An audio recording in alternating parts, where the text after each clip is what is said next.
Okay, we are reading live. I'd like to welcome everyone in to the Dark Radio Network Project. We are part of America Disclosing Uncensored, where we believe in the paranormal, amongst other things. With me tonight, my guest is going to be Darrel Denton from Tennessee, a former commissioner. I believe you were an alderman and a mayor.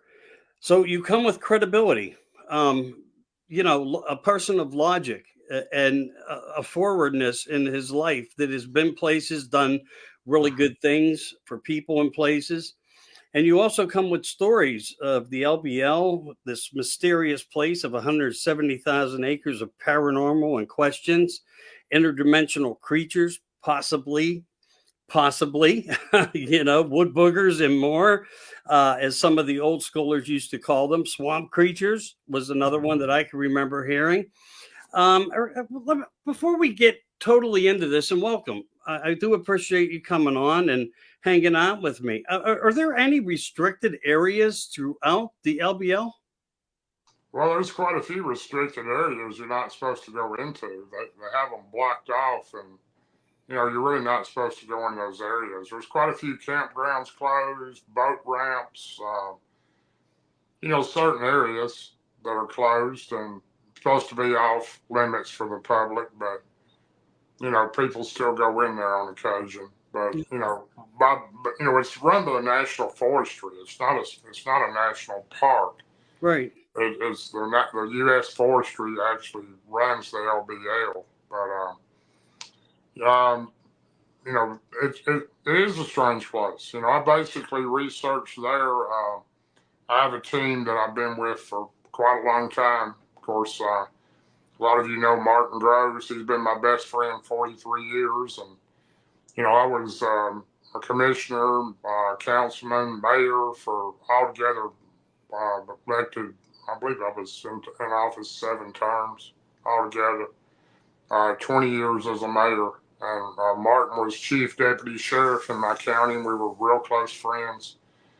Really the only person I could confide in back in the day, because back in the 90s when we had our first encounters, I had mine in 92, he had his in 93, and he and I were very close at that time and talked about it a lot, but you couldn't run around telling people that you've seen Bigfoot or Dogman, because in that time there weren't any support groups, there weren't any podcasts, radio shows like we've done many times. And first of all, I'm honored that you had me on. I appreciate you having me. I basically research the LBL regularly with my team, which is Martin Groves, Barton Nunley, and Ron Moorhead has joined us in the last year, and he's one of my closest friends too. So those 3 guys I have a lot of confidence and faith in. They have my back and I have theirs, and just great people to be with. I'm honored to be with them. I'm honored to call them best friends. But yeah, I do a little research on the side for years with a good friend of mine named Billy Howell, who's down in Cheatham County, Tennessee, and my other good partner I had for years, Derry Yarbrough, passed away about 3 years ago. But mainly just with Martin, and Ryan when he can attend now. So, well, that's a remarkable trio. Yourself and your other 2, Martin and Ron. But I want not to like pull you away from anything in your forwardness of direction and thought, but restricted areas. Do we know anything about them that where you can talk about now that may imply any particular scenarios of things? Because Bureau of Land and Management and all these different things that come in, sometimes there's secrecy of documents and papers. Why would they want to keep people out of certain areas? Is there anything that justifies that part of it?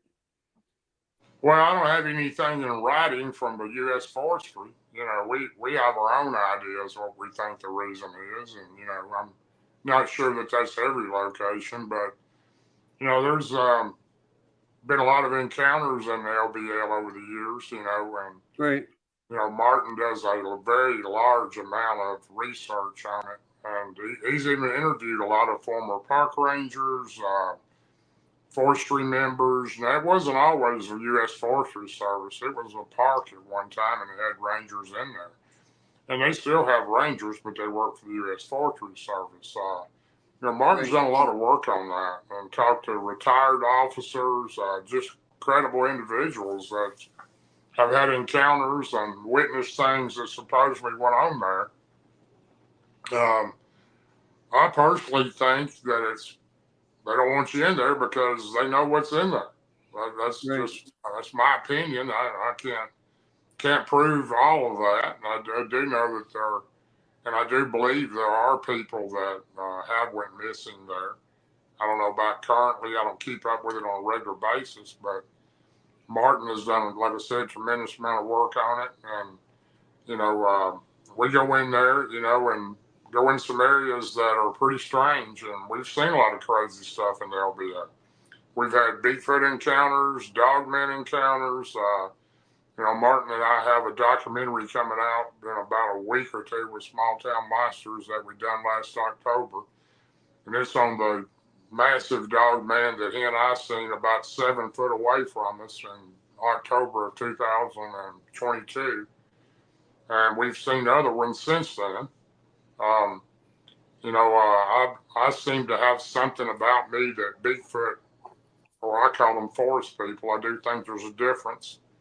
They just seem sometimes to attract to me, or they always find you. You really never find them. But I've been around numerous families of them and friended one family for quite a long time. But that's not all we've seen in there. The last time we were up there, actually Barton, Ron, and myself, and Martin, I actually recorded two callbacks that we got from a call we made, and Barton and Lee did some extensive research on it and sent it to different people to analyze it, and they said they'd never recorded that call, and it was, what I understand from him, it was posted on Facebook several times, and over a month ago, this was sometime in late March when we recorded that. And on a day after that, we seen creatures like I've never seen before, and we were in an area that was close to a closed area. Actually, right at the edge of that area, and had a very strange creature run up a tree, maybe 30 foot in front of me, and Barton and Martin were to my left, walking down a walkway there next to where we had parked the vehicle. And this thing, it looked what I would call like a rake, or I'd never seen one of those before, or what some people call, it's a crawler. This thing went up a tree right in front of me. We seen it run up the side of it. It went up it so fast it was unreal, and it went to the top of it. And I was trying to get around to be able to get a picture of it, and then we had 2 more that came in behind me. And they were nervous for me. They told me to get out of there and not to go down in there. And I went down a little ways in this ravine trying to get a picture. This creature was on top of this tree and was making a real loud clicking noise, like it was communicating with these 2 creatures that were behind us, which sounded like 2 more like that. And they were clicking back at this one. And that was my first ever occurrence with one of those creatures. So there was at least 3 of them. There may have been more. We could hear them running in the woods. And you think it's what you could determine as what has been called a rake? Did it have a physical manifestation about it, or was it like a dark shadow figure? No, it was. I'm not 100% that's what it was, but that's what it looked like from previous pictures that I've seen. It ran up the side of this tree so fast, and this was a very large tree. I'm guessing it was probably, 150, 200 foot tall. It was a big tree, and it went up it so fast, and all I could see was the length of the body, which was 4 or 5 foot. It was a whitish gray color, had a humanoid type head, and I couldn't see the hands or feet that well because it was moving so fast up the tree. But when it got up into the top of the tree and went around the other side, I was trying to get some type of photograph of it, and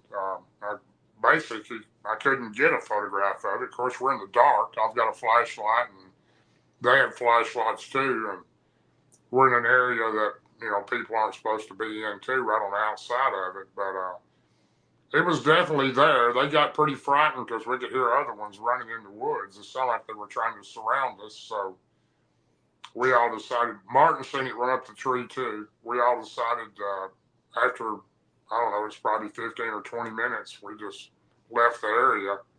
They didn't feel that it was a safe area to be in, so we Right. moved on.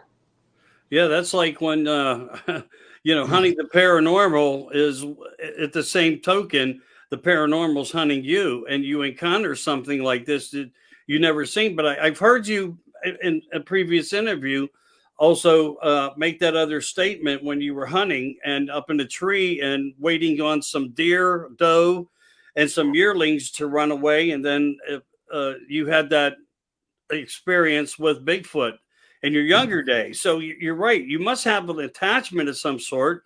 And I think you also mentioned at one other point, because I do a little bit of history work into people and their stories and their researches. And, I got to tell you, I hear a lot of things. I've interviewed a lot of people for a lot of years. You give such vivid detail of all your emotions as well as your actions, the time that you put into it. And when you listen to it, some people might say, well, this is just drug out, get to the point. And I say, no, this is when you're hearing the facts. This is when you're seeing the reality of research and truth appearing in front of one. And, so you, at a younger age, you see Bigfoot, you go back, you see, you say hi to grandpa and he says, hey boy, as you put it so many times to others, as he nicknamed you. And, but he knew about them. Yeah. He knew about them on his property, being watched, being observed, but they won't bother you. So you're now faced with something else of a reality that you never expected to see, but not just the rake or whatever this creepy crawler of alien type, whatever government development program. We can speculate a lot of things here. I do missing 111. Some people do missing 411. I'm sorry, abduction 911, because we don't know of some of these factors and how deep they go into the spider web net that we, talk about many of these things with. But one of the other things that you mentioned in the early part was the fact that something was 7 foot away from you. And I think your description is mind blowing how you put it. Do you mind sharing that experience where you and another one of your constituents was with you? I don't remember if it was Martin that was riding with you. I'm sure I'll be glad to. Let me say this. I'm no expert at anything. I don't claim to be. None of us do. I'm only going to tell you what I've seen and witnessed in my own eyes and what I've been around. And my first encounter was November 6th of '92 on my grandfather's farm. It literally terrified me. I thought this thing was going to kill me, and I'd never seen one before. And it took me about 6 or 7 years to get over that. I had nightmares, and it was really a life-changing event because I'd hunted those woods all my life, but not as deep in. My granddad was aware of them, and my grandmother. I had three grandmothers growing up. One was my step grandmother. My real grandmothers, I was close to all of them, but my real grandmother had a lot of American Indian in her, and she taught me a lot about different things that lived, but I wasn't aware of. She told me that I had a lot of abilities, and my grandmother was very spiritual. And I think that I do have a lot of spiritual abilities. I am very spiritual, and I do feel things that other people don't. And I don't know how I do that, but I've done it all my life. And the particular creature you were talking about was October of 2022. It was in a deep area of the LBL. It was actually the 39th. I think I'm right on this. I'd have to remember, but it was the 39th anniversary of Martin Grove's actual encounter of 1993 when he and a friend were attacked they were almost attacked. Two dog men come into their camp and they fired upon them. One with his service revolver, which Martin shot at this one twice, and it ran up the side of a bluff. And his partner hit one with a shotgun behind a tree, and it screamed and ran off. And then they had two Bigfoot in front of them, and they luckily got out of there. These things tried to catch them as they were leaving, and they looked back and seen these dog creatures tearing their campsite up. They drove out, and Martin was in the back of a pickup, and his partner was driving the truck. And he was back in the truck with his weapons, trying to fight these things off where they could get out of the area. But we were in that same area, and there's very few people that know that area. Martin is, like I said, my closest friend, and he's always been confident to tell me things, and I've done the same with him. And we've been into that area several times, and we've had weird things happen several times there.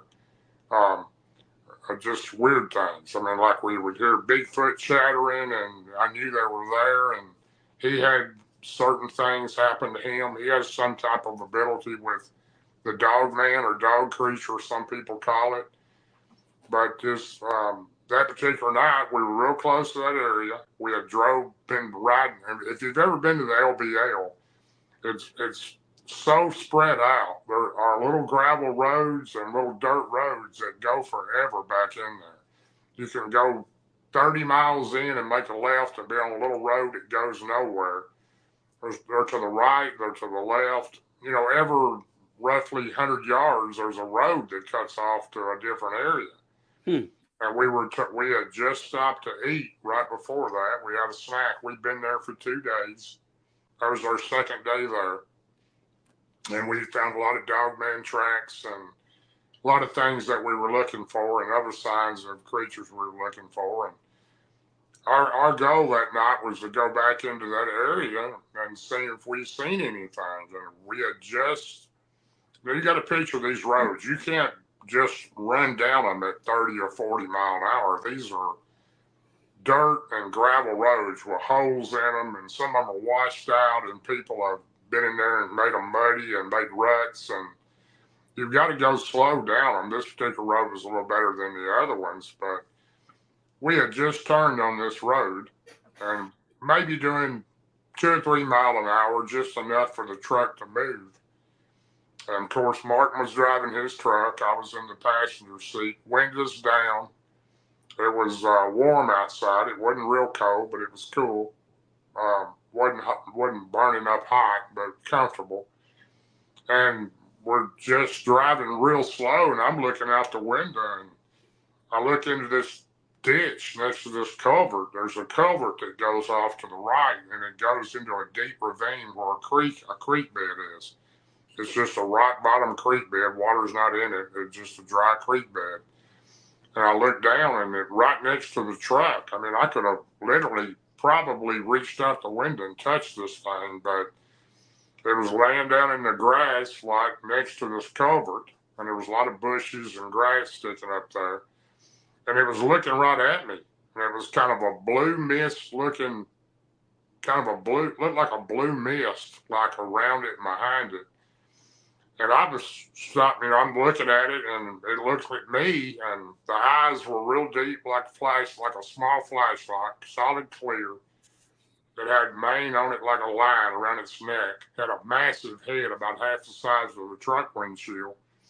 And then it starts to turn kind of a silver gray, and you can see the light on the tips of the hair on it. It was very hard to explain, but it was so unreal looking, but it was real.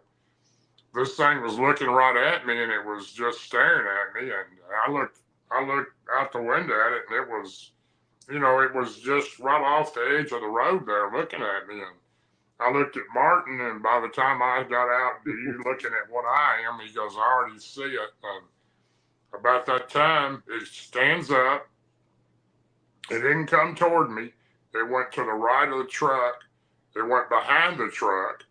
And it looked like it, instead of running, it looked like it just kind of like glided across the road behind the truck. Martin could see it in the rear view and his side mirror. And about that time, we both got zapped. I got hit, and I wasn't nearly as bad as Martin. My legs were tingly, and my upper chest felt like I had pressure on it, and I had a headache. Martin was basically choking. He says, I can't breathe. I can't breathe. I said, well, let me over there. And he said, now let's get out of here. So we're driving a little faster on this road, maybe 5 or 6 miles an hour. This creature goes to the left of us through a field, then goes up the side of a hill, a real steep hill, and you could hear it breaking limbs and everything. It was a large creature, maybe 8 foot long, I'm guessing. Big creature. And the weird thing about it was a creature visible, but you could also see through it. It was transparent. Wow. And we watched it go up the side of the hill till we lost sight of it from the headlight of the truck. And I was more worried about Martin than I was me, because he had been hit harder apparently than I had. And his throat was swelling together and his tongue. And he was saying, I can't breathe. I can't breathe. So I was trying to get us turned around and get us out of there. And it was pretty worrisome for him. I thought he was going to pass out. And we finally got to an area on down the road 4 or 5 miles away, and he was starting to breathe a little better. But we got out and walked around a little bit. And he was sick for almost a week over this. We went home. We actually went home early that morning because he didn't feel like being there. He felt so bad. Mine kind of went away after 3 or 4 hours, but not like his did. So that was the encounter we had in October of 22. So pretty much what it was.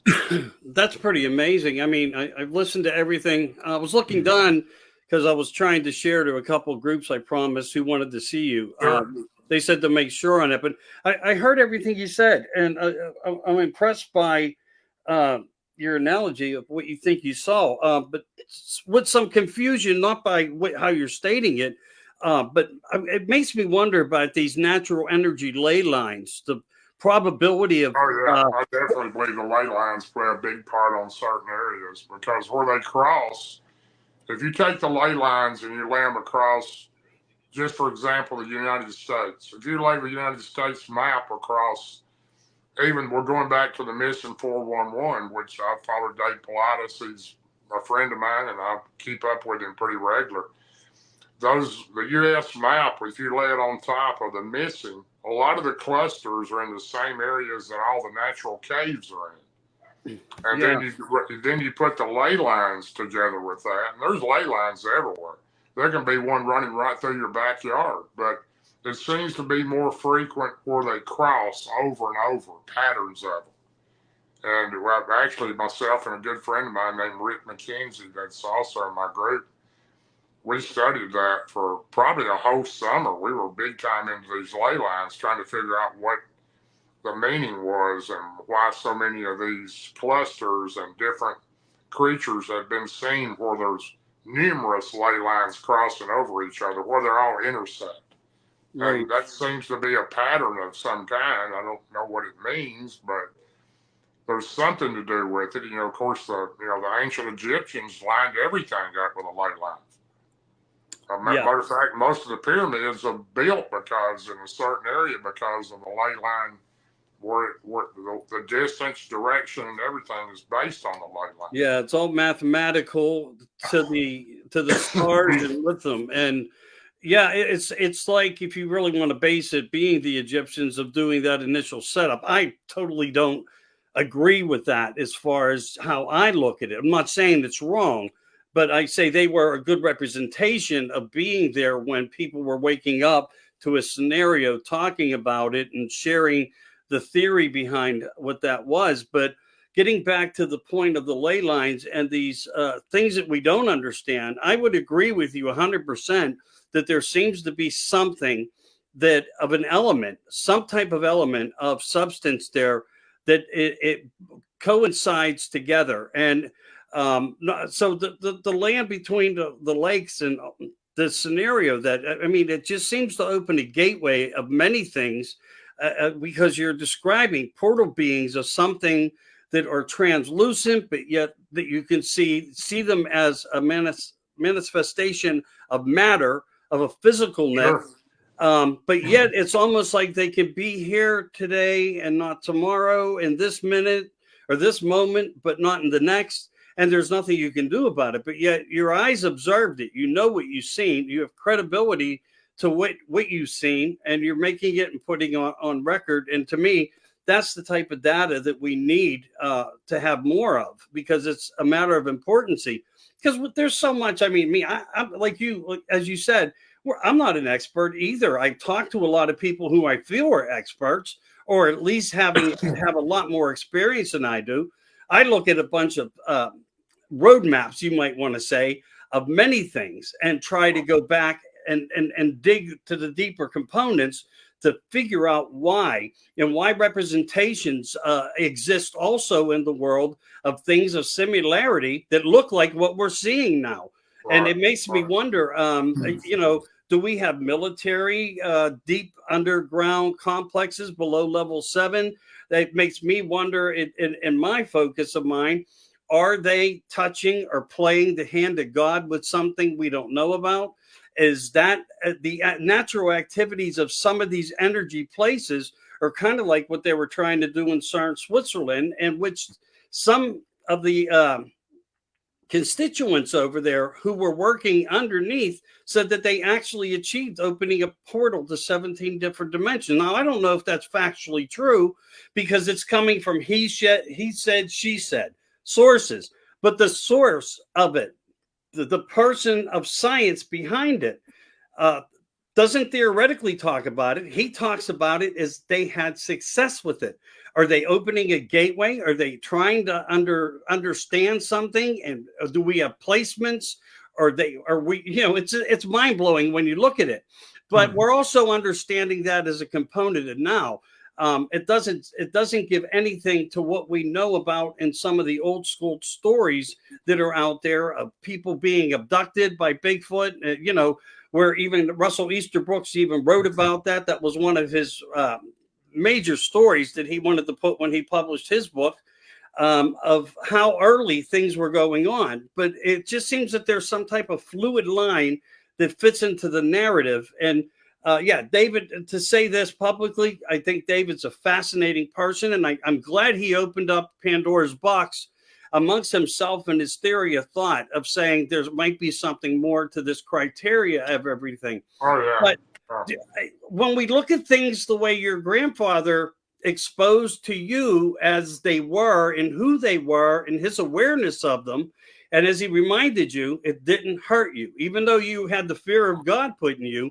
it didn't hurt you. So maybe we are dealing with natural beings of this planet that just know how to stay hidden.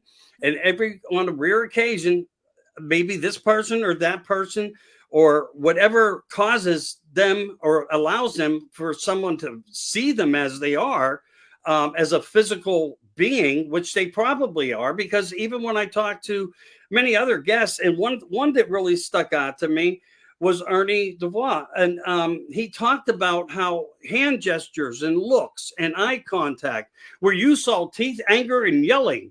But that says to me that we are dealing with something that has intelligence beyond. Oh, there's no doubt in my mind. These I'm talking about Bigfoot alone here. I've been around many Bigfoot, and I've been very blessed to be able to experience some of it, not all of it, because they've not all been good encounters. But I can assure you one thing: they're not an ape. These things are not some ape in the woods. These things they're more intelligent than a lot of people. They can definitely read you. They know what's in your heart. And I do think that's a big reason, too, that some people see them and some people don't. They do have the ability to know what you're there for. You go into the woods with a camera or a gun, you might see one, but it'd be rare, because these things are so smart. They know when you get out of the vehicle. They've always got a scout. It's usually a juvenile belly crawling, looking around a tree or over a log. Or there's a bigger one on one hillside and another one on the other hillside, and they're relaying to each other what's going on. And, they also have the ability to speak, and they have their own language. They do know our language. They're very difficult to build trust with, and you can't blame them. I mean, they've dealt with people killing their family for hundreds of years. I mean, when Yeah. they don't like red, they don't like orange, they don't like plaid, they don't like any bright colors. And I used to actually change my clothes into the same clothes every time I went into the area on the river because they seemed more comfortable with me. That's what they related me by. They knew my voice when I came in, and they would prefer me to wear the same clothing, and that's what I did. Uh, there's a whole lot to these creatures, and I do think there's a big difference. I think there's different kinds. So the forest people are different than. This is just my personal opinion from my own experiences. The forest people are friendly ones. They don't look for trouble. They're not aggressive unless you try to harm them or their family. Mainly they're young ones, and they're very territorial. They don't want you in their area. Yeah. And you've got to be pretty lucky to be able to friend them because they don't trust us, and they don't trust a lot of people. And I brought a friend in one time, and he was so scared he ran back to the truck after he seen one. And they really don't like you bringing other people in. If they allow you in, they've kind of gave you a gift to be able to come there and visit them. Right. The other ones, I've been around some that were always aggressive and didn't want you to be around you regardless of what the situation was. But their abilities is unreal. Now, I do believe they have interdimensional powers. I wouldn't put anything past the government, building some of these creatures in a lab. I've heard that. I don't know that that's true, but I would not say that that wouldn't be a possibility. But the dogman creature we seen, the LBL, was like nothing I've ever seen. It was like Right. it was almost like a movie type creature. It was so strange. But when you can see something walking and looking at you, and then it also you can see through it. I don't know what kind of creature that is, but Yeah. it Do you sure think it didn't. has something to do? I'm sorry. Excuse me, That's all but right. I think this might be real valid as a point or a point of question. Um, is it perhaps the way the lights of the moon or the atmosphere was that night that their fur does something to give them that type of deception, to where it looks like not a cloaking, but perhaps like translucency of Yeah, I don't of really, I don't spiritual. like, that could be part of it. I don't personally think that was the reason why it appeared that way. But it could have come out of some kind of portal because it had like a Right. blue mist or something at first. I don't know the answers to any of that. But these things, I've been zapped 2 times by Bigfoot and once by Dogman, and it's a different feeling. I don't even believe it's infrasound at all. Joe Dole and Jesse Dole and myself, Hellbent Holler, we've talked about this many times. And actually, Joe and Jesse, I've actually took a Geiger counter with them and picked up radiation from a foot track, from a track in the mud. So, I believe it's some type of radiation when this stuff hits you because sometimes it takes 3 or 4 hours. Sometimes, like Martin, it took him almost a week to get back to normal after that. But I don't know what it is, but it's some kind of special ability that these creatures possess. And, my good friend Ron Moorhead wrote the book Quantum. If you Right. want to read up and really understand what the interdimensional part of these creatures are, read Quantum. I mean, you'll have to read it 2 or 3 times to soak it all in, but it's the higher energy these creatures have over us. They have a higher energy frequency, which seems to transform them into a different type being. I'm not saying a different type being, but they can go interdimensional or disappear or turn into an orb or have I ever seen one go interdimensional right in front of me? No, I have not. I have seen one walk behind a tree 50 yards in front of me and nothing and it ever came back out. There was nowhere for it to go. I don't know where it went. I do believe they travel. I do think they have an ability to turn into an orb because I've seen pictures and actually, we were attacked by orbs in 2020 in Cheatham County. We had them flying all around us, and two massive red ones came down and scared us to death. And those things were really strange. And you can look into some of these orb pictures. Beth Collingsworth in my group has one of the best ones I've ever seen. You can actually see the face of a Bigfoot in an orb she took a picture of. Yeah. Sure looks like a Bigfoot. I don't know how they do it, but I know the energy. You know, when you go back and you study Einstein and all that stuff, I'm not any type of scholar at all, but I listen to Ryan so many times and we've discussed it. These things have ability to do that. Yeah. And their energies are so high. And no, I think they're a flesh and blood creature. I'm talking about Bigfoot. No, I understand that, but with abilities, heightened abilities, and special abilities. Right, and my grandmother, I don't mean to interrupt you. My grandmother told me many years ago when I was a little boy. She said we all have the abilities to possess the power to do so many things that we don't know how to do because we don't practice them no more. And my grandmother had some pretty special abilities that I was kind of scared of when I was a little boy. She wasn't a witch or anything. She was a Christian lady, but she just had some special abilities. And she said you have to practice them to make them work. And I'm not talking about any type of witchcraft, nothing like that. She just had some special abilities to intuitive abilities, psychological type things, telepathy. She was real good with all of that. And right on it too, not just a guess. I mean, she knew. And these creatures, I think, have that. And that's why they can read us. I have good friends like Scott Pace. He mind speaks with them. Yeah, right. I've never mind spoke with one of them myself.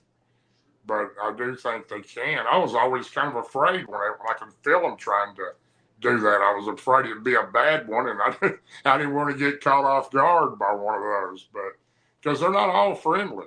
These creatures are not all that. Do I think one would hurt you? Yeah, I think some of them would. Maybe kill you. I don't know. I haven't been killed by any of them, but I had my farm terrorized in 2020 by two of them. And, I've been around so many good ones. And I don't really, like you said a minute ago, my first experience, if that creature wanted to kill me, it could have. And it didn't. And it took me a lot of years to pick that up. If I hadn't run into the ones on the river back in late 99, 2000, those changed my mind about them and really got me more into understanding them and researching them more than anything else. But right. Right. And I think Ron was on the money for us to, look further outside the box. Sure. Because that's where the nuts and bolts are gathering. What are these orbs? What are these creatures? The intelligent levels that they have? The ability to do things that we don't understand. They have their own language, but they seem to have a couple languages, but are similar. Because I've been given and shown examples as well as having an example of what Ron recorded. I've also had Ron on the show with me 3 times, so he's given me a lot of really good. I mean, when it comes to Ron, it's like. Oh, sure. You know what I mean? He's the foremost person in the world to bring information, and I really do believe that there are things that we don't understand with this picture of the paranormal. Of it could be anything, and it could be them. You don't know, or it could be other beings or elementals. There's an existence of so many things that come up when we get into the fringe of this and the cusp of the stories of how everybody is experiencing something more now than ever. And your grandmother, as you were saying on that, just to weigh in a little bit, I get exactly what you're saying. It's like mind over matter and practice, and if you do it, you'll be better at it. Because I've done that my whole life, and I don't know if it's a gift or if it's just a natural ability, because I've learned to just say to, friends and family, when I sit with them, I can think of something, and within moments to an hour to a day, it's relevant. it shows itself in front of me. And I don't know why that is, but I've always had that kind of thing around me. And I mainly think I describe myself as a person experiencing this as someone giving an example. But this is an example.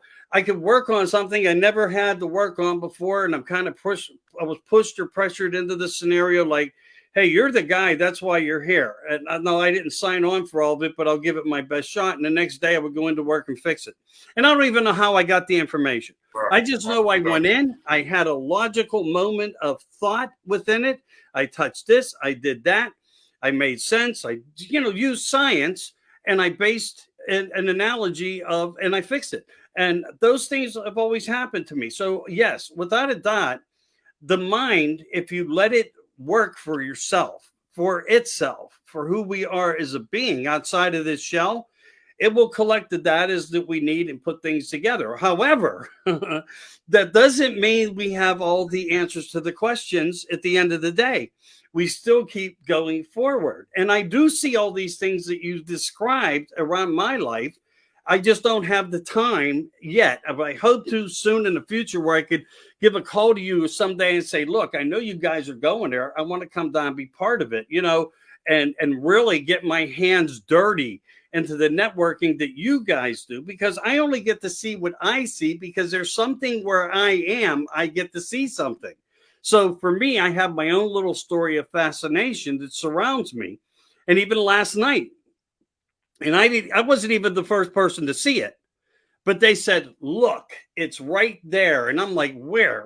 Because, long story on the one eye. I'll get into maybe one day we can talk about it because it was freaky. But anyway, look, it's not flashing. What moves like that?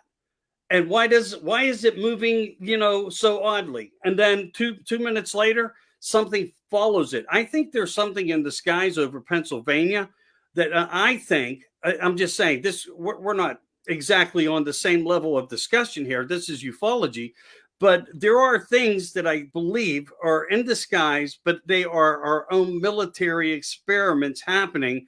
And that's the importance of why they're seeding and cloaking 24/7 for the most part, because they're trying to stop us from being able to observe certain activities that are also going on.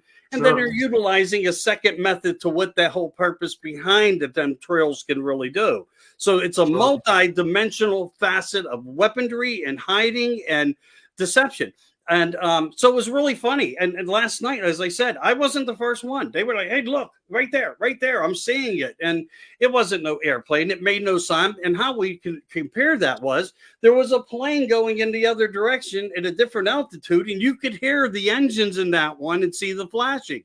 So, again, how far and how deep is our government in? And we can only speculate because of what we do know, what we can assume from hearing about cloaking and cloning and, Yeah, I agree with that. You're not ever going to know those answers. I mean, they're not going to come out and tell us. Right. I think there's a lot more going on than we know with UFOs, too. I don't disagree with anything they're saying there. I think some of them could be legitimately from somewhere else, and then the other ones could be the government practicing what they have learned from them. Sure.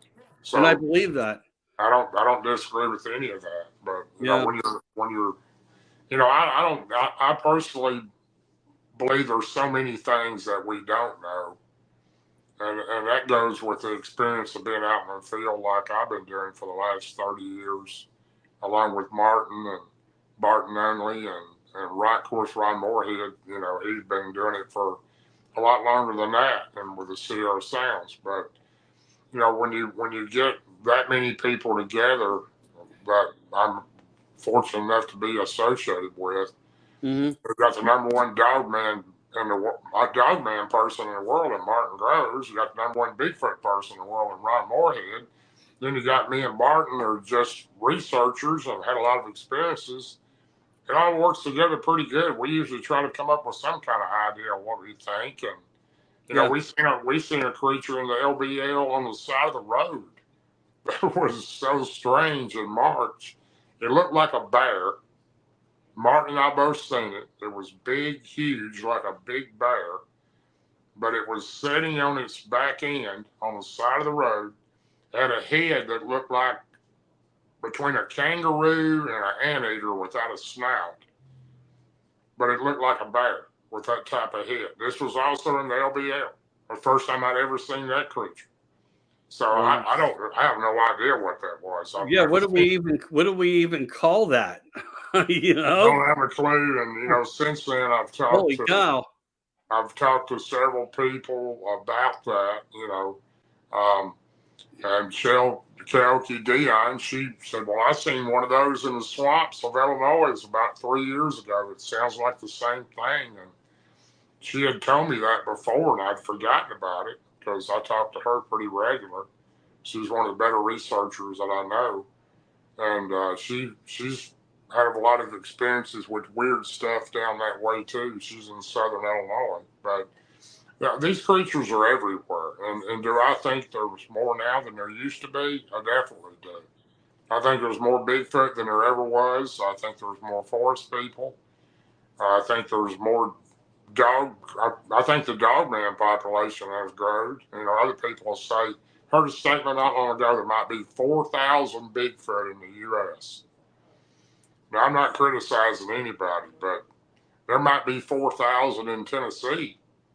But Really? I think the number is, I don't know why there's, we were seeing more of them because you got more people going in the woods. That's one thing. Then Right. you also got developments encroaching their territories and building houses and shopping centers and taking land that they've lived on for many years, and you're going to see them more because you're in their territory. But I do believe they're multiplying. Right. And we might also want to look at this as they are the true indigenous, maybe not as we see as Aztec Indian and things like that, or Black Indian, cultures, that they are actually the indigenous of the land. I mean, truthfully, there's a possibility. And I would agree wholeheartedly about what we are taking from them. And then, not to go off kilter here, what about all these fires and all these unexplained events? Because I even made it a point of question. How much did the activities increase? Because Canada itself had over 200 wildfires last year that took out immensities of land, enormous amounts of land. And I wanted to know what people were seeing up there, but they couldn't tell me that they could validate anything to say that there were more coming out into different types of suburban areas or being driven further back into the pines, the pine barrens. I've got personal conversations over the last 10, 15 years where people are seeing Bigfoot or Sasquatch, forest people. I don't know which one they're seeing. Our team used to go out and investigate these areas. I used to get tons of messages and phone calls. I don't do it now like I once did because I'm more into dogman than I am Bigfoot. Not that I wouldn't research Bigfoot again if I could find another family like I had on the river who I thought so much of, but I'm more into that now. And but people call me and they got them coming right in the middle of downtown at 2:00 in the morning, and they're raising up a dumpster behind a restaurant and taking a bag of scraps out at 2:00 in the morning. And I have some very fascinating video footages of thermal cameras, people's home thermal cameras, picking them up. And they even say when I share them with them, and what the hell is that? It was like, you tell me it's there, but well, you tell me what is it? Have you talked to Nick Valente? Because he's really into cryptozoology and things like that. I know Nick very well. Was he able to give you any idea of what maybe you were seeing as far as that creature that's kind of like an indescribable bear? No, really, I haven't mentioned that to Nick. Jeremiah Fountain and I are real close friends, and he and Nick do a show, and I've actually been on his Living Legends show before, once or twice, and we also had a show that come on every Wednesday night for about a year that was called the Skunk-um Roundtable, and I was fortunate enough to be one of the members of that table with some other great researchers, some of them greater than me by far, but I learned a lot from different people here and there. Carter Bouchard was on there and quite a few other good people that have been around these creatures like I have, but I haven't mentioned that to Nick now, but yeah, I mean, there's a possibility that he could possibly know. I really don't know what it was. I've never seen anything like that. And Yeah. like I said, the head was the strangest thing. It looked like a bare body with like a kangaroo or a anteater type long head without a snout. So I don't know. Of course, I'd never seen a rake or a crawler or whatever. I've heard of them all my life until March. Right.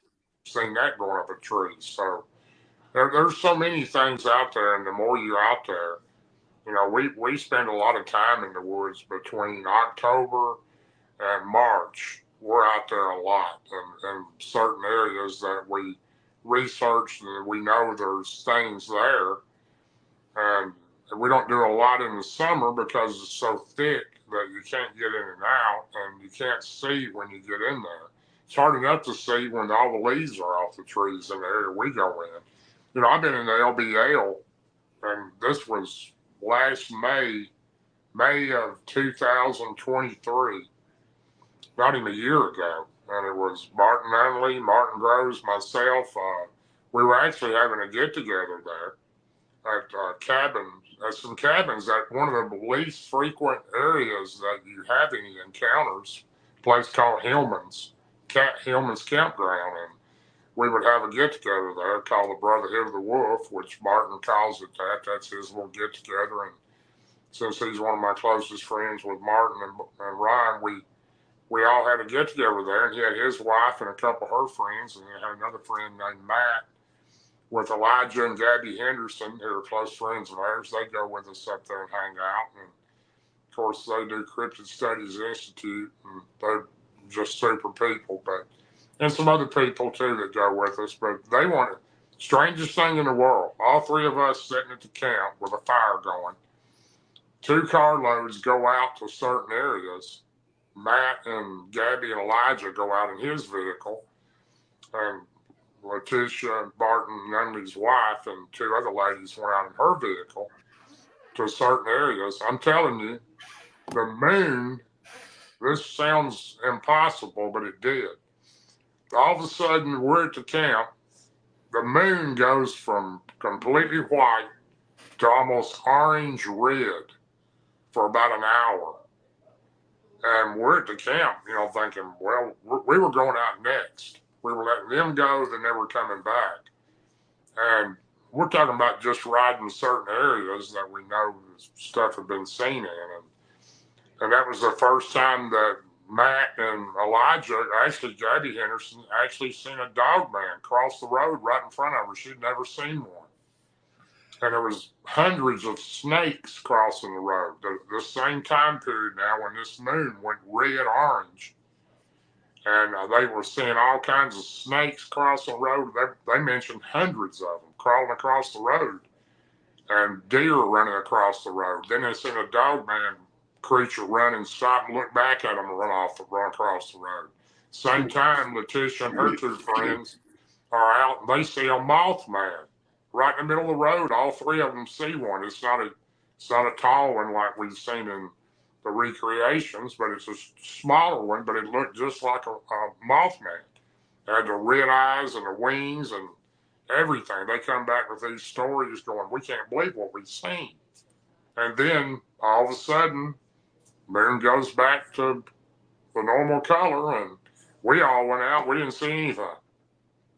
So I don't know how to explain that, but that's not happened. That's happened twice that I've been there. And I don't know if it's just over that area or that we're seeing it or what, but it happened. And I had roughly 10 people that seen it happen. Was there anything reported about a change on a study of the moon that night or anything? Nothing like that? Nothing at all. I wonder if it was like a false moon, but maybe an alien type craft creating some holographic type of scenario. It's just so odd, but I'm not disagreeing with it. You have to be there. You can't question people's integrities on what they are seeing just because you are not there, or you think it's so far out there. It's cognitive dissonance just to keep people confused. People do this work because they love I the have work. no idea what it was. I just know Well, it I happened. appreciate that. I appreciate your honesty there. It gives you integrity. It speaks highly of who you are as a human being and a person doing this type of study. Thank you for being so honest about it. Well, I mean, I've it's never only, experienced nothing like that myself, per se. I've never experienced anything like that either, but it's happened twice now. Uh, I've seen it twice there. I don't Well, know what it is. Is there a GPS coordinates for where the location was exactly for that? I mean, not that I want it or would want you to share it You know, I because really don't know. I don't know the answer to that. I don't okay. know. I I was don't know. just curious if anybody documented that because I think that's a really important scenario. Yeah, I think there were several people that took pictures of it, you know, of the moon. I don't know. We couldn't figure out what was going on. But Right. like I said, it didn't last very long. It might have been 45 minutes to an hour, then it was back to normal again. I don't know what it was, but But at the same time, nature was very abnormal. Things very started abnormal. Yeah, they were yeah, coming back telling me about all these snakes crossing the road, and they were just kind of freaking out because they'd never seen anything like that. And right. of course, I haven't either. I didn't witness that. They did, but I believe them. I know they're credible people. And Right. there's three of them. And I can tell you, Elijah Anderson and Gabby Anderson, they wouldn't lie about anything. I know those people well enough, and neither would Matt. You know, he's a former police officer himself and a close friend of ours. And I know Letitia and her crew, all three of them seen it. And you know, we all seen the moon, but I'm talking about they all seen these creatures and come back telling us about this Mothman, but it wasn't tall. It was a short one, and they'd never seen anything like it. It was in the middle of the road. They had to stop the car.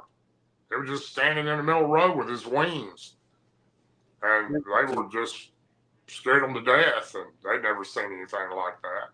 But I don't really know the meaning or why, but you know, it's not just the LBL. I'm sure there's other places that are strange too, but I can tell you the LBL, you never know what you're going to have happen there. Yeah, So well, the LBO always pops up more than any other real location. Now, when it comes to dogmen, do you because I know you have theories behind that you believe that there are different types of wild men, hairy man, Bigfoot, etc. What about when we come to the theory behind dogmen? Do you think that there's several species or of them? We hear about some that actually have feet. Then we hear about some that are hoofed. So well, you know the ones I've seen three dogmen total. The first one I seen was in Tazewell County, Virginia, in 2021.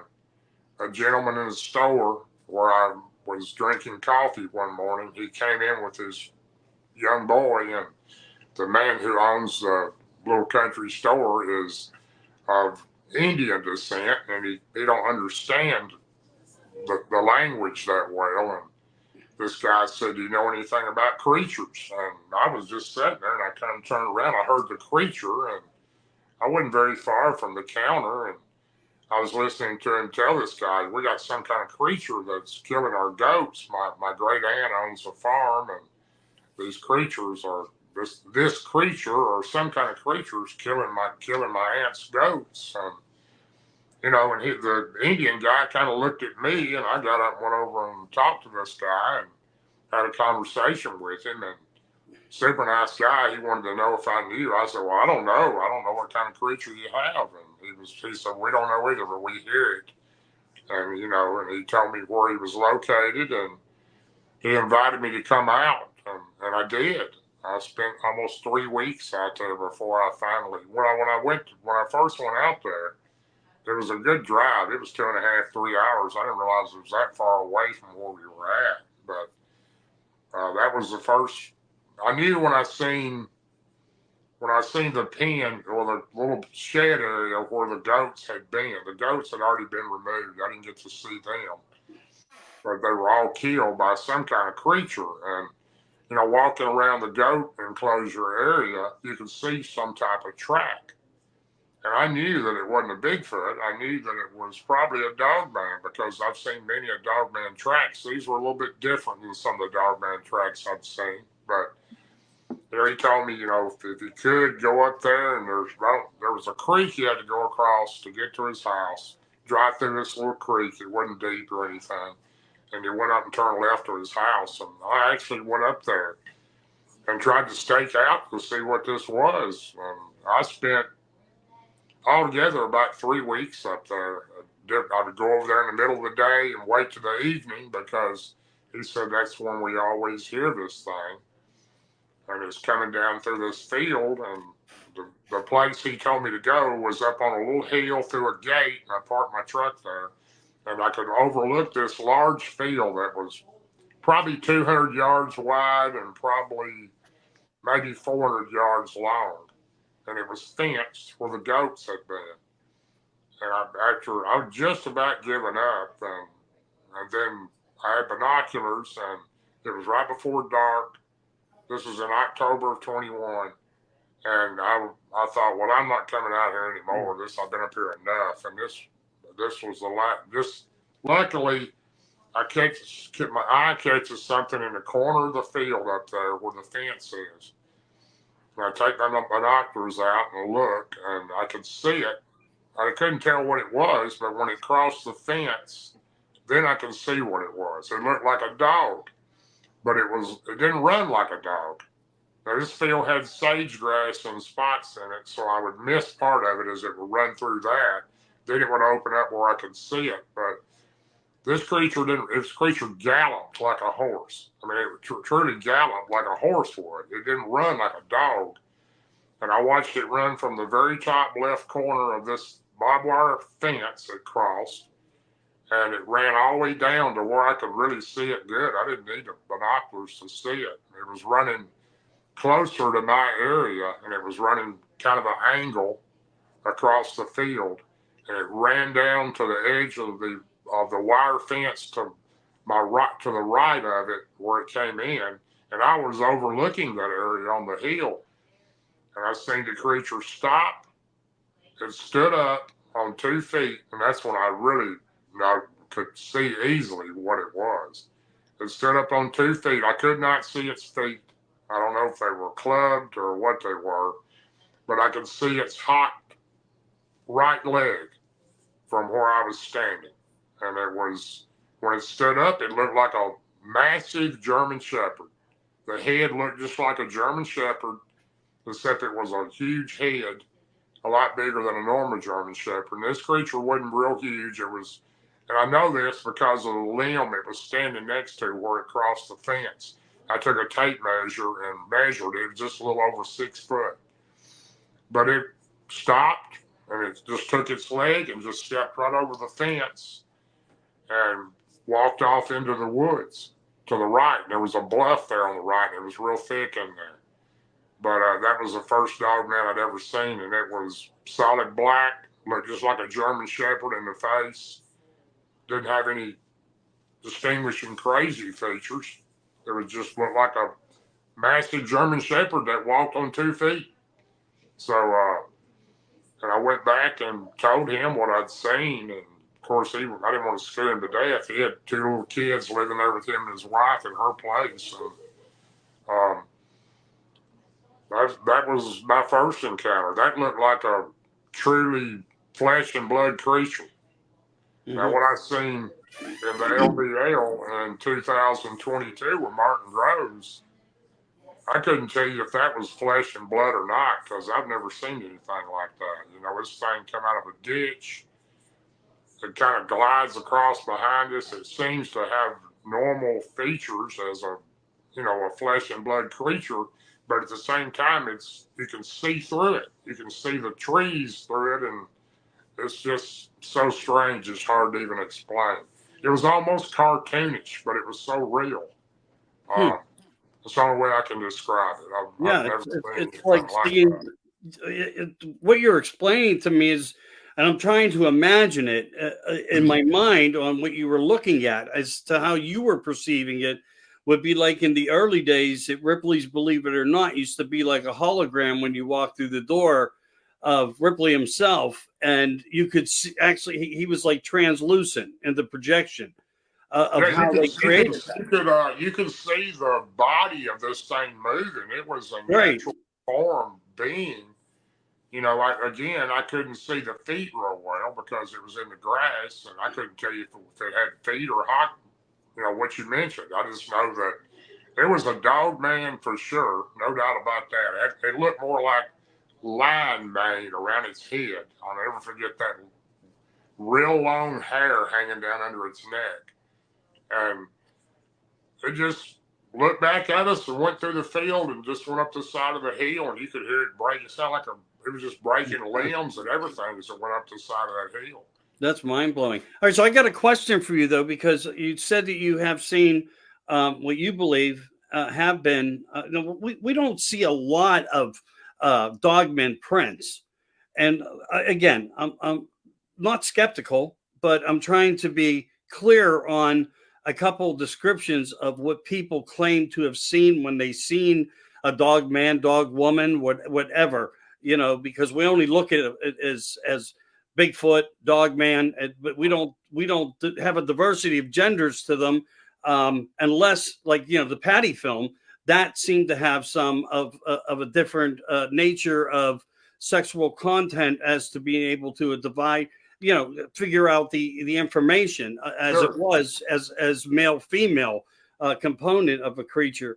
But have you ever plaster casted and compared the two to a Bigfoot plaster cast or any butt prints or hand prints? How far have you been able to go that way? And if you Oh, worked with anybody? I had so many Bigfoot casts at one time. I just quit fooling with them because I would take them to events and they'd get dropped and broken and everything else. Okay. I don't really do any more of them anymore. I've still got a few laying around, but the Dogman tracks were pictures that Martin Groves and I took pictures of them, and I didn't cast them, no, but they were pretty easy to see that they were Dogman prints. So, I've seen what I consider to be three different type of Dogman tracks. And one of them looked like a massive wolf print. It was larger than a wolf. It had claws on it, long claws. And I've actually posted that in the group several times, those pictures.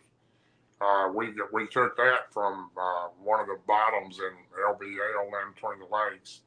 Then we also had some that were similar to that, but they had like what looked like the hot part of the back of the foot on a couple of those. And then Martin took one that him and another friend found that I wasn't with them when they did that. They were in an area, I can't remember the area, I believe it was Jones Creek area, but they found a large one in there, and it was a little different than those were. And then the track that I seen in Tazewell County, Virginia, was real similar to the one I seen in the LBL that had like the elongated foot piece on the back, and I guess that would be the hot part instead of the front paws, but it was real similar to that one. Okay. I've probably got 3 or 4 different type of Dogman tracks that I believe to be Dogman tracks. So, yeah, I don't know. There may be different kinds. I couldn't answer that for you. I'm really more thorough on Bigfoot than I am Dogman. I'm still learning like everybody else. But yeah, me too. That's why I'm asking some of these hypothetical scenario questions, because people look for answers like that or try to understand what you guys have found, what you've seen, in case anybody hasn't had. Why don't you? What group, if they are posted, what group would people be able to find them in? Bigfoot believers and other creatures. Okay. Yeah, we posted them numerous times on there. Yeah, okay. We I don't know how many times. Probably posted them 4 or 5 different times over the last couple of years. But we posted pictures of those tracks and even other tracks that we found that we didn't know what they were. We found a track that looked like it almost looked like a 3-toed creature of some kind. I have no idea what it was. We did everything we could to try to identify it. And the closest thing that come up to it was an emu or emu, whatever you say that. Yeah. But this track was like 3 times the size of that. And this was the size of that bird. Wow. Yes, and this was actually in Bowling Green, Kentucky, It was on a farm up there that something had tore the door down and eaten the feed um, out of this area. I went in and ate some of the feed. And actually, Beth Collinsworth, that's in my group, she's a really good researcher too. She sent me the track of that, and I don't know what that was. I have no idea. Some people said it looked like an alien track. I've never seen a track like that. Well, yeah, But I've heard things like that, but then I've also myself I've heard pterodactyl, and we oh yeah, I've have heard heard that too. Yeah, I've never we seen a pterodactyl, but I've heard about it. me neither, but I've heard stories out of Texas, Sure. Alaska, Or the Thunderbird. yeah, Thunderbird, or I've the heard about that. Thunderbird, Yeah. and these places seem to have some significance in ways. I had an interview with Joe Barger, a military guy. And Sure, I know Joe. part of what people know about him didn't know the fact of what he witnessed in the military on a table. When he was out and came back, he was on, doing some things, whatever his job requirements were. And they heard noises, they heard gunfire. They knew they were 50 cals. He could tell what was being shot. He came back, and there was this creature on the table, and that was something a lot of people don't know. That and his like you saying, connections and having intuitiveness, and having a different sense of spiritualism that may have something to do with why we see things that we do. And then Joe experienced that what he described as a very scary looking German Shepherd like dogman that he actually, shot at, and learned later through an arrest that it was mentioned that this was an adversary to the government. So, and again, I'm not bringing up the government because I don't want to bring them into this, but we seem there's like a 50-50 thing. When I talk to people anymore, that it seems that there's like, a certain amount this way and a certain amount of theory this way that speculates this, or it's nearby, a military encampment or something like that. And it comes up where, we do have to look out of the box to say, is it the possibility of this? Is it the possibility of the government's hands in it? Is it nature itself? Are they the true indigenous that have survived and moved into the wilderness and are just trying to, protect their homes, and they're angry? And that's why we experience certain things we did, as you did as a young man, hunting for the trophy buck. You pissed this thing off, I mean, in a way, he was signifying a message to you as the best thing I could say, because he didn't hurt you. Grandpa was actually right. He didn't hurt you. But he called them the wood boogers at that point in time. That's exactly right. Yeah. I mean, there's so many different labels and so many different names. It's mind blowing. But the weird thing about that was, I don't mean to interrupt you, but You're the good. wood booger the first creature that I ever seen was completely, I mean, not even close to the other Bigfoot I've seen or forest people I've seen. That creature was so different. I've never seen another one. That's the only one I've ever seen. I hope I never do see another one. But I've been in the woods deep by myself and research, and I don't do that like I used to. But when I was into it, if I couldn't get somebody to go with me, or they had to work, or something was going on, I'd just go by myself. I don't suggest anybody do that anymore, because not only the missing 411 issue, or do I think Bigfoot's taking all these people? No, I don't think that. I don't think Dogman's taking all these people. I think it's a combination of several things, probably. And I don't think we know the bottom of what's taking them either. I think there's something else that we don't know that exists. Yeah. So, but the woodburger was completely different than the other, what I believe are three types of Bigfoot that I've seen.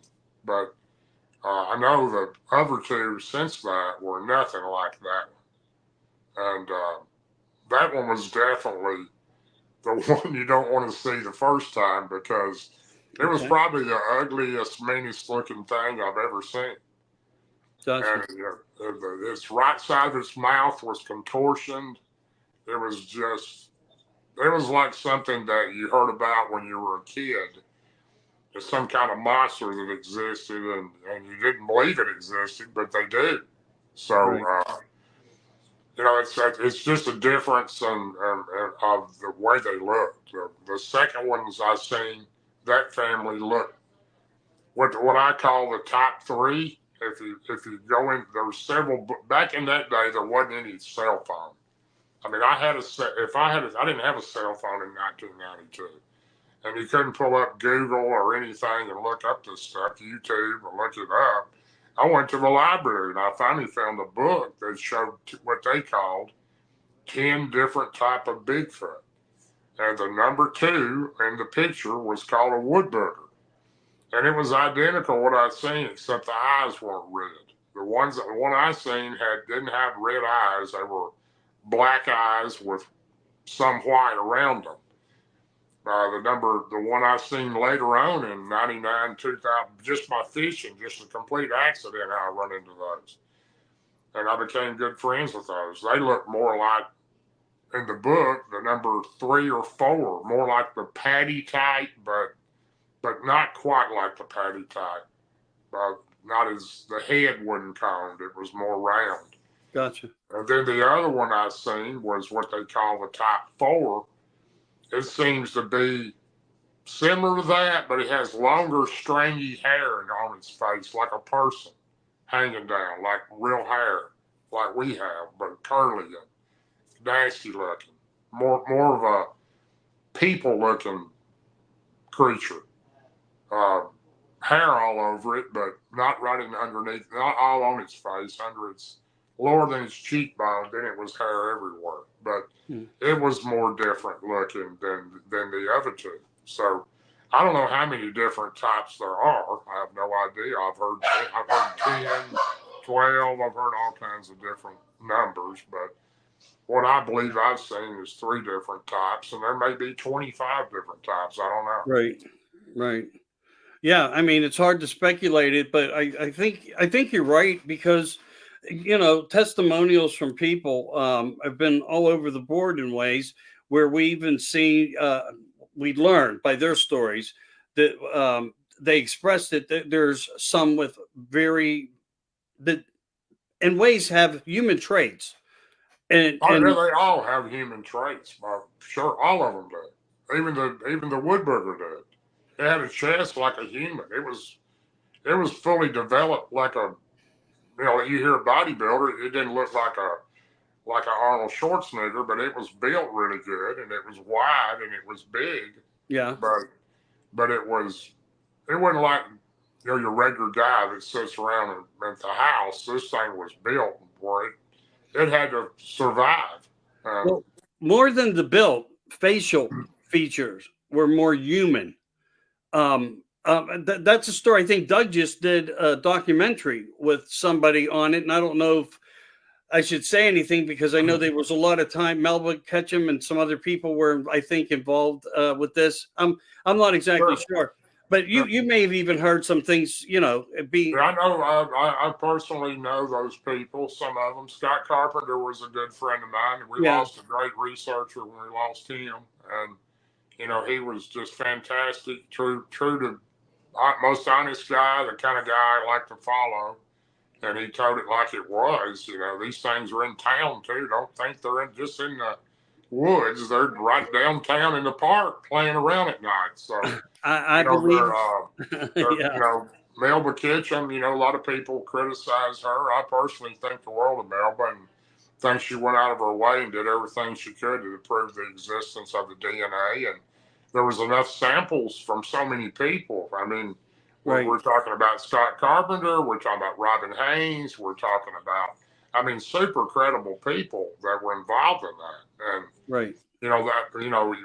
you can only lay blame to a certain extent. And when you have DNA from saliva, blood, hair from where they stepped on a nail board, they had blood from that, and that actual entire, existence of that one they had in Kentucky that they got most of the samples from. A lot of that one was supposed to be done on Jennifer Appleton's farm, who's one of my close friends in Tennessee, and she refused because her Bigfoot didn't like the lights around the house. She had to take the lights down. So, do I believe Melba Kitchen was real? Sure I do. I think she 100% believes that. You know, Melvin had some issues here and there, I'm sure, when you're dealing with that over a certain amount of time like they did.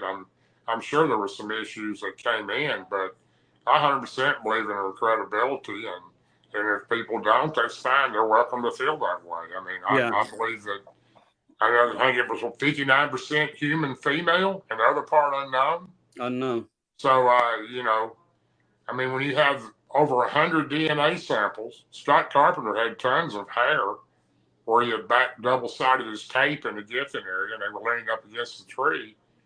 I mean, the hair alone should have been enough to pull DNA as much as he had. But when you got blood and saliva and tissue, you know, how can you go wrong with that? And most of the labs didn't like, they went against Melba when they found out what she was doing. And exactly. And then you got these scientists that aggravate me as much as anybody, and because they don't want the evolution theory to be knocked out, and that plays a big part in why they will never prove that they're real, because you've got the scientists that don't want them to be real. They don't fit into evolution well. You know, No, they already got their information marked on the chalkboard, and that's exactly right. And they don't. You know, first of all, if you believe in evolution, you don't believe in Jesus Christ. And I'm very spiritual. I believe in the Great Spirit and Jesus Christ from my Indian background. But you know, the evolution wheel is the biggest issue we have with proving the existence of Bigfoot. The scientific community wants to call them an ape, and they're not an ape. Right. I truly believe they're not an ape. I believe they're an ancient human. I don't think they're the Nephilim. I think the Nephilim are the Kandahar giants that killed in Afghanistan. Well, I think that's a possibility in ways. Yeah, I'm not going to disagree with you there. I have my, you know, I think we all come up with our theories. Yeah, everybody has their own idea and what they believe in. I don't have a problem with that. If somebody thinks they are, that's okay with me. The ones that I lived with on the river for nearly 4 years, they were ancient people. They knew my language. They knew their own language. They knew Lakota Sioux language. They knew a lot, and they were very smart. And they were not an ape, I can assure you. They had unbelievable intelligence. I gave them whistles, and they blew them when I came in because they let me know they were happy that I was coming. So, you know, no, they weren't apes at all. So, you know, I think we're never going to get. That's the biggest reason there's two reasons we're not going to prove Bigfoot ever exists. First reason being the national park industry is a $2.8 billion industry a year. Now, you're not going to tell mom and pop if you go over to the Great Smoky Mountains and camp out, there's some kind of hairy man running around in the woods that's going to scare the kids and run grandma off, and that's going to put a big dent in the money, the revenue from the national park industry. Same thing with whatever else exists in the national parks. And then the second reason is the scientific community. They're not ever going to believe or make people believe that they're nothing but an ape. So that's the biggest two reasons, in my opinion. Bodies, we've already had bodies of Bigfoot. There's been plenty of bodies that were found in forest fires out west. The military's killed them. And, Bingo. You know, they don't want us to believe in them because of those, my opinion, is those two things are the biggest two reasons. Yeah. Well, they want to suppress the information because exactly. Theoretically, I guess we're not ready to understand or to know about the reality of truth. That's same with ufology. You know, it's prepared. Sure, yeah. You finally admitted that, you know, UFOs exist, or EVPs, whatever they're calling them now. You know, they finally admitted that, the government has, and like we didn't know it already. So, you know, it's there's a reason behind that too. We don't know the reason yet, but I'm sure we'll find out. Yeah, I'm sure. Everything is a long game when it comes to power and control, instead of, like, you know, enlightenment and get ahead. You know, we hear about all these things. You know, we need higher consciousness. We're evolving. We need more love. You know, a lot of the abductees talk about things like that. Not to go off, you know, of the content here that we're discussing. But to me, it's all about what one is willing to accept into the future. And I Sure. think the future is changing in front of us. And there's no way of 100%. getting I out believe of that. the change. I agree 100%. I think it is. I think it's more and more. I think it's, I hear the statement all the time, the veil is closing. Yes. Well, I don't think I think it's going to be closing for a long time because there's more people seeing creatures now than they ever seen them. Exactly. And it goes to a lot of things I brought up earlier, developments and people in the woods more and everything else. But also, I believe the creatures are letting us see them more than they once did because of some reason. I don't know what that reason may be. I believe some of these creatures are running out of habitat. I believe they're also wanting to be more friendly to certain people.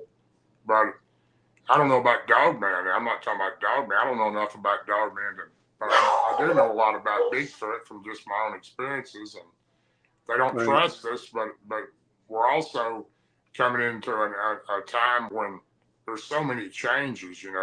What really lives in the third and fourth dimension?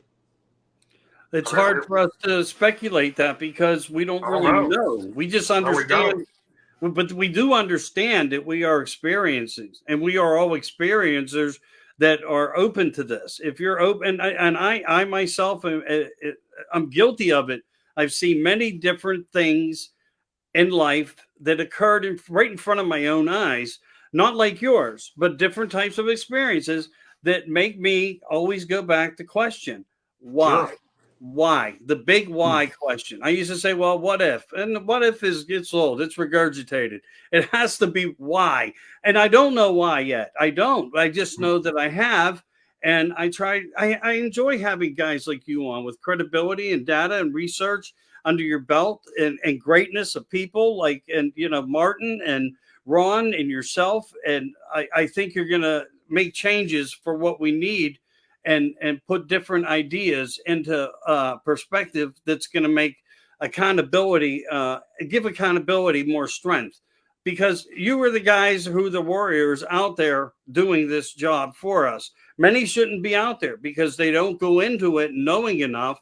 But the ones, the old schoolers like yourself, who's been out there 20, 30 years, early experiencers that have been on this path, understand things that we don't. And here, you, even with all your experience, you're finding things out there that you never thought you would even experience. Well, You have a whole thank new you. world in front of you. I appreciate that, and like I said, I've been very blessed to have really good close friends and team members that have been out there with me, not just all me, but and a lot of good people that help us too. Just regular people in my group, and they're Right. relaying to us what they're seeing, and all the calls and messages. I get probably 4 or 5 messages a day on my cell phone. Can you come out to my place? I've got something out there. Well, I just don't have the time and money to drive 3 states away and look. I try to help them as much as I can, or Right. find somebody that I know of that's in that area that's credible to go out there. But I'm getting more of those now than I ever did, and I don't know if people are just opening up more about it, or they're when you look into the BFRO, I don't have anything at all against the BFRO, and I'm talking about the Bigfoot Research Organization. But when they go out and do a claim, as they call a report, from somebody who's seen something, they do some investigation, but it's not really thorough enough to know what you really got because, and they're never updated. I mean, you look at the map and you see these maybe 200 or 300 little pins stuck in a map of all the Bigfoot sightings. Well, the data is so far behind that could have been 3 or 4 years ago, and Right. it's I not any. Well, there's not any one organization that can keep up with it. Plus, no. do the real thorough investigation on what it is. There's a lot of speculation. Can you imagine the mass hysteria if people, if the North, I mean, we're a smaller number. We're a small number. I'd say probably minimum 50% or more of the people, normal people sitting home watching their TV tonight, or just doing their regular family outings with their children, or doing the normal thing. They don't have a clue this stuff exists. They don't Right. care. They don't know, and they could care less about it. They don't believe in it. Yeah. But that makes a big difference, and I think if I'm right on this number, like 79%, I believe is the number of the people who do see things. I'm talking about a Bigfoot, a dog man, any kind of thing they see running across the road, driving down the highway. They don't report it because they don't want to face the ridicule. Yeah. And they don't want to tell anybody, well, I've seen this thing, and they're going to say, well, you were drinking or on some kind of drug or whatever, the credibility part they don't want to deal with. So that's a big, you take those numbers, how many things are people really seeing that we never hear about? I'm sure a lot. I'm sure an awful lot. And that's It's a shame, really. Probably twice as much as what we do hear about. Yeah, I would agree to that. And it's shameful that we live in a life like that where, but again, that's why people like you shine in a different way with a different light, trying to get the answers. Because there are going to be people that are just going to sit back on the information because they will fear consequences. Why? Because there's power in words, there's power in thought. And the first thing people they worry about is, oh, everyone's going to call me a nut job. And that's why these words were creatively put into a dictionary, so they could speculate. I'll give you a perfect example. My parents are older, and I'm very close to my parents. They believe me. They believe I have seen all this stuff because they know that I'm honest about it. They believe me. Right. Matter of fact, my mother just in the last 2 years thinks that she had some kind of encounter once. Scared her so bad she called me in the middle of the night, But my brother, he and I are very close. He don't believe it. He thinks I've seen a bear every time. Well, you've seen some kind of bear or some kind of animal because, the mind we're raised up anyway when we're raised that monsters don't exist. Your brain don't quite wrap around. Seeing an 8-foot Bigfoot walk out in front of you and show you its teeth, growl at you, and then scream through the hollow, you believe that's just myth and just old folklore. But when you see one and with your own eyes and witness it, it changes your life drastically. Martin Groves suffered with PTSD for so many years. He just recently got where he can really talk about it in the last 2 or 3 years. For years, he would talk to me, and he would get so upset he just couldn't even hardly talk about it. He would get upset because it really done a lot to him. These things are trying to kill him. And, you just don't come up with a story like that with him and his partner just to be making up a story. I mean, it happened to him. So he's credible. And I know he is, and I've been with him and seen things, but, the average person will never understand this because they're not out there. I would agree. And I don't know how to fix that part of it except to reach out further. Because like you said, when you started to do this in the early 90s, late 80s, early 90s, there wasn't much of anybody out there to talk to about things. I know like some of my research was in the same way. I had to find out people's websites or emails by accident to make contact with them. And that's how I started to learn things about people because there was very limited information, but yet you would find articles in magazines and so forth. Sure, It gave you different ways of, thinking in different directions. And my thing was contact them. Eventually, they'll say something to you, and much of that came true. I got to talk to some very, very good people, and I used to pump gas into a man's car who was into ufology really big. I never thought about it at the time, when I met him and he said, do you know who I am? And I was like, nah, I don't. And, well, hey, I do this show. It's on late at night. I just came from there. We do recording. It's about UFOs. Do you believe in them? And, I started following these footprints of stuff, and it's taken me on this beautiful path in life to meeting so many great people and hearing so many great stories. I'm going to have Jim Goodall on. He just was on Fade to Black, I think, last night, gave a really great interview. And it's going to be an honor to have him on talking about all the things that he does. And that's the footprint of how I work with the information, although it's vast. It's vast. It's everywhere, whether it's megalithic structures, it doesn't matter, or talking ley lines, or different, using different elements of paranormal equipment and tools in the field of research.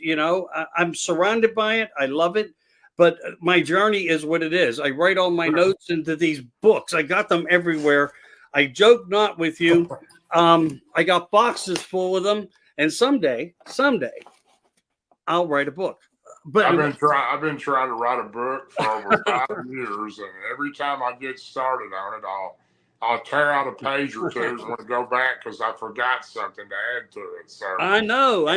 It's like at the end of this show, I'll probably sit there. That's why I don't like. So people ask me, "Do you ever re-listen to yourself?" And it's like, no, actually, I don't. I don't even like to listen to a lot of shows because I don't want influenced. I want the nature of the moment and questions and the enjoyment and pleasure of a discussion with somebody, not as an interview, but as a discussion, to where we can just talk like guys having a drink and a cigar or a coffee and enjoying ourselves, I understand. I'm the same way. I enjoy being around people that are understanding, first of all, open-minded, second, and have experienced something that makes it better because they understand. But yes, there's also, you got a lot of really young guys out there now. Harley Owens being one. I think the world of that guy. He's really, really working hard and going into some incredible areas. You got to check that guy out. For probably the best young guy that I know. He's 21-year-old man. And he's got 3 children, and he's researching Scott Carpenter's area, and he's in a real hot area. He called me last night at 9 o'clock at night and sent me some pictures. He goes, "Man, there's a dog, man. It followed us for miles and miles while we were turkey hunting. It was 15 foot away from us, scared us to death." And, he's had good quality pictures of some Bigfoot that he took in a certain area that he sends me, and just a 21-year-old guy that's real serious about this. And I can't imagine being where he's at when I was that age, because I didn't got into this at that time, but I would have never really got into it if I hadn't had my first experience. But that's what brought me along. My second experience is really what got me deep into it, and I'm still doing it. But it's better than it was when I started. 2015, I believe I believe we had the first. We may have not had the first one. Might have been another one, but Michael Patterson and I, not the Mike Patterson from Canada, but Michael Patterson, and started the group on Facebook called Bigfoot. It was called, I forgot the name of it now, but he's still got it. It's Blue Ridge Crypto and Blue Ridge Sasquatch and Crypto. He and I started that, and there wasn't any groups on Facebook. And we started that because he had had an experience. I'd already had mine. And he and I got to talking on Facebook, and I said, "Well, let's start one of these groups." And we did. I don't believe there was any Bigfoot groups then. I could be wrong, but we started, and then people started joining us, and then we found other people had the same thing, and that was really the first time that I was able to really start talking about it the way I wanted to. Right. And then we also I heard of a guy, Michael calls me one day and says, "You got to look up this guy named Matthew Johnson." I said, "Well, who is Matthew Johnson? I haven't heard of him either." It's Dr. Matthew Johnson. Right. And I said, "Okay, I'll check him out." So he sent me, told me how to look it up, and I did look it up on YouTube. It's called The Great Reveal 1, 2, 3. I think there was a fourth one. I can't remember, but he said, "You're going to flip out when you watch this guy's first 2 videos." And I said, "Okay." And after I did, I was blown away. This guy had experienced almost the same type of scenario I did, not by hunting, but with the creatures that he called Xanu. But I called them the forest people. But he had similar experiences like I did. And this is a credible guy. Dr. Matthew J. Johnson. Some people think he's crazy. I don't think he's crazy at all after I've started reading what he had seen and what he had done. And he formed a really good relationship with those creatures and still has a great relationship with them.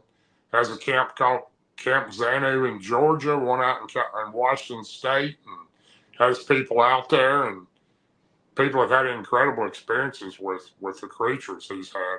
And Ron Moorhead and his lady Carrie, my close friends, they've been out there and stayed, I think, a week. But a lot of people like him, you know, and he got just literally just worn out from the public over publicizing and stuff. He was a licensed psychiatrist, and to be telling people Bigfoot was real, it was like, you know, where did this guy come from? But those type people I consider pioneers because he really did put it out there the way it was and what he'd experienced.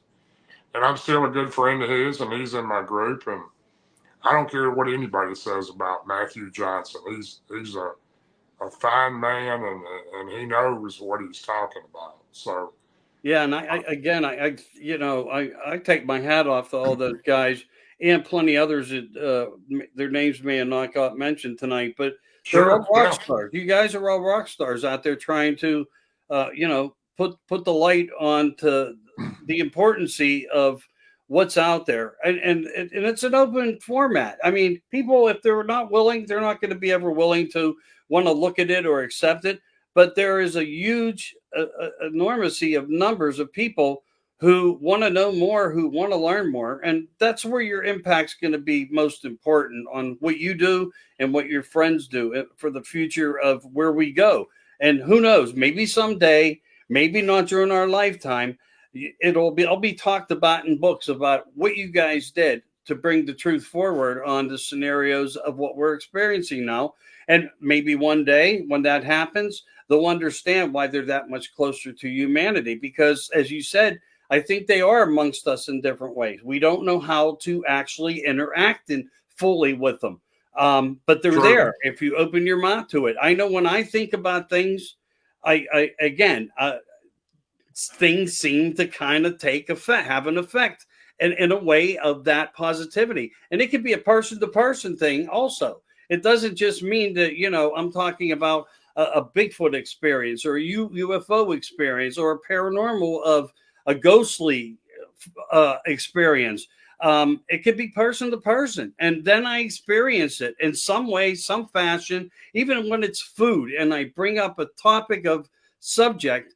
And then it's like somebody walks through the door with what I was thinking about and says, "Hey, look what I brought." And it's like, oh my God, you know, how many times in my life am I going to have to deal with this? But you know, I'm glad I think that way. I got to think more steak and lobster. That's all. Maybe I'll have a little more. But hey, it's been great having you on too. And I know you said you had company tonight. I appreciate you having me. I've been honored. Well, I know you said you had some company tonight and so forth. So I hope you enjoyed it. I know I enjoyed your company. I appreciate you having me. Really enjoyed it. Thank you. Yeah, do you want to shout out to anything or before we cut off air? Like your documentary or something's going to be out in a couple of weeks. Do you want to give a heads up to anything? Did you mention something? I appreciate that. Yeah, I would. You know, our documentary, I think, is Small Town Monsters. Seth Breedlove, Eli Watson, Heather, a whole gang. What a great film crew to work with. Those people are just fantastic. That'll be out in a couple of weeks. Martin Groves and I'll be in it. I think Joe and Jesse of Hellbent Holler's got a little spot in it, and a couple other people. But that'll be out. And I'd like to shout out to my best friend Martin Groves of 43 years. His new book comes out June the 1st, I believe. It's an incredible book. This will be his third book. And he and I will be speaking at the Alabama Bigfoot Conference on June 7th and 8th. And along with my other good best friend, Barton Nunley, and Ron Moorhead won't be there. He'll be in Washington.